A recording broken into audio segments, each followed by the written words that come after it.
stylist, and she's going to cook this very special recipe for us. Naku, tama-tama sa mga Kabitenyo dahil marami kami nito. Tahong afritada.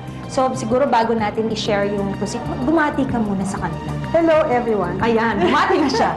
Ito po ang ating mga ingredients para sa ating tahong afritada.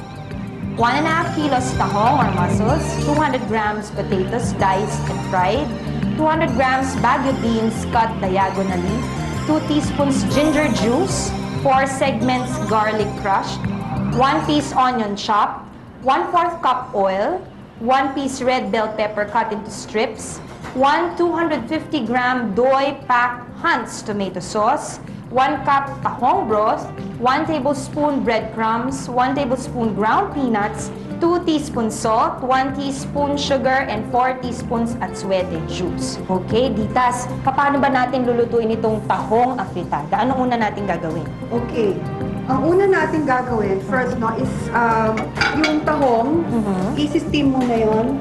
Tapos, ipabubukahin yung shells. Tapos, syempre, yung hindi bumuka, i-discard natin. Okay. Tapos, tatanggalin natin yung shells. Tapos, yung tip na lang is to leave some of the tahong sa shells pang garnish. Ah, okay. Pagkatapos, ito namang atsuete juice, magbababad lang tayo ng mga 1 tablespoon, isang kutsarang atsuete. Okay.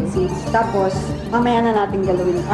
Parang pipigain pag-in natin. Okay. Tapos, itatapon natin yung Okay, so now we can start. Ang ano lang to, basically gisa. Okay. So, we have turned on already our gas range.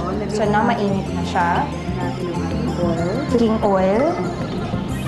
Cooking oil. Kung gusto nyo maging medyo special, olive oil. Olive oil. Pero kung nagtitipid, Cooking oil. cooking oil na lang. So, ayan, magigisa po muna tayo ng ating bawang. Kailangan na medyo mag-brown siya ng konti para lumabas yung flavor ng bawang. Okay. So, tamang-tama itong recipe na to kapag, kunyari, merong natirang tahong sa gabi, ilagay mo lang sa refrigerator, di ba? Tsaka lalo na ngayon, malapit ng Holy Week.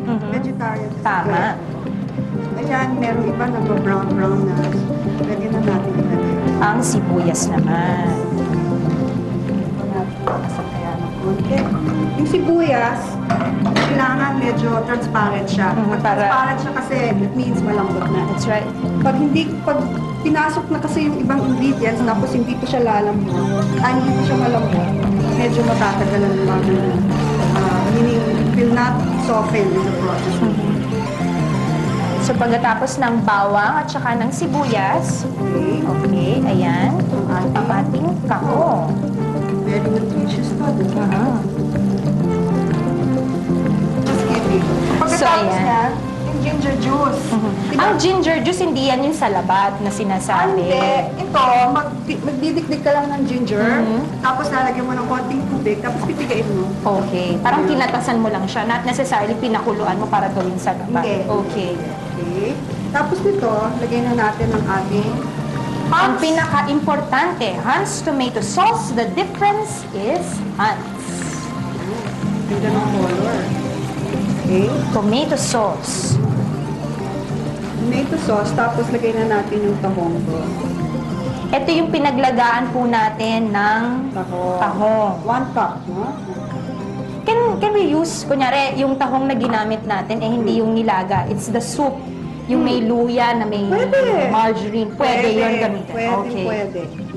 So, ayan. So, we let this simmer probably. Let it simmer.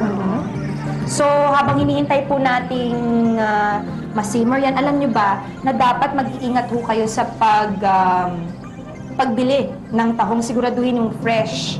Dapat saradong-sarado ho yung talukap ng ating tahong at para naman masigurado ninyo, ibabad nyo ito sa cold water. Pag lumutang po ito, yun, hindi ho fresh yun. Ay, ganun. Take it from an expert. Yes, yan ang tinatawag nating tip from Hunt's.